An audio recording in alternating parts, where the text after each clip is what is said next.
comerciários para essa categoria? Quais são seus planos, quais são suas propostas?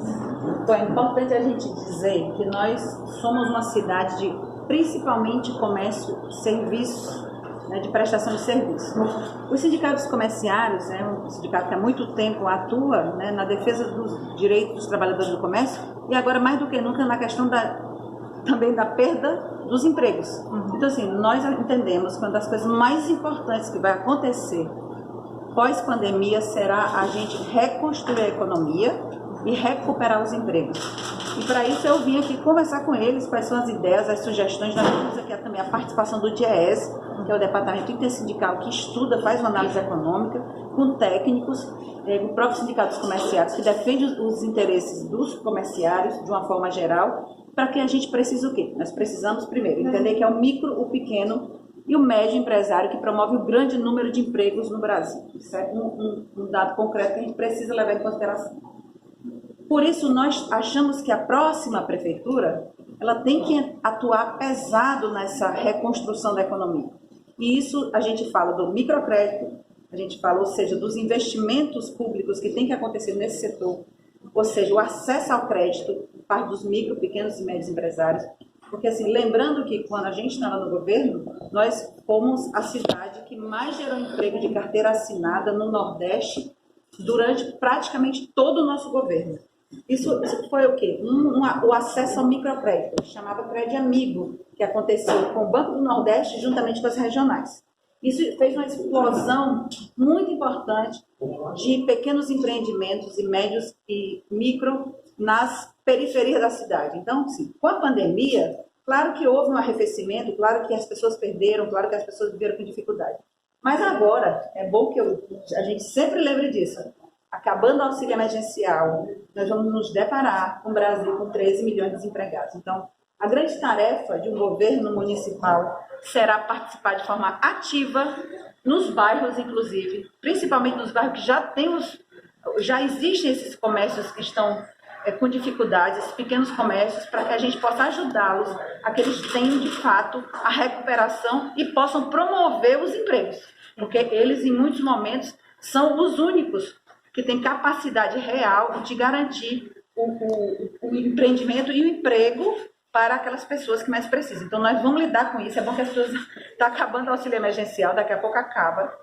E nós vamos ver aí o que é que ficou desse país devassado por um presidente irresponsável que jogou as pessoas à própria sorte e que provocou a perda de milhões de empregos. Por quê? Porque não se solidarizou os brasileiros na hora certa.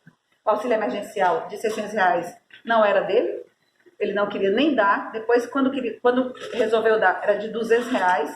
A briga do PT e mais a oposição conseguiu estabelecer os 600. Agora ele já reduziu pela metade e nem todo mundo vai receber. Então, gente, vamos lembrar que o que será a Fortaleza depois do auxílio emergencial, quando ele acabar.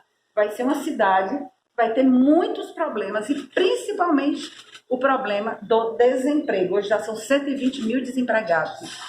Pós-pandemia que nós vamos ver, de fato, qual é a Fortaleza real que sai dessa pandemia.